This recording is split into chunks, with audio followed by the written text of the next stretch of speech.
رجال لا تلهيهم تجارة ولا بيع عن ذكر الله لا تلهيهم تجارة ولا بيع عن ذكر الله وإقام الصلاة وإيتاء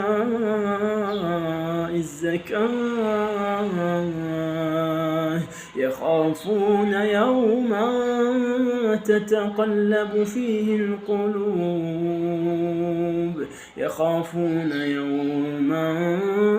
تتقلب فيه القلوب والأبصار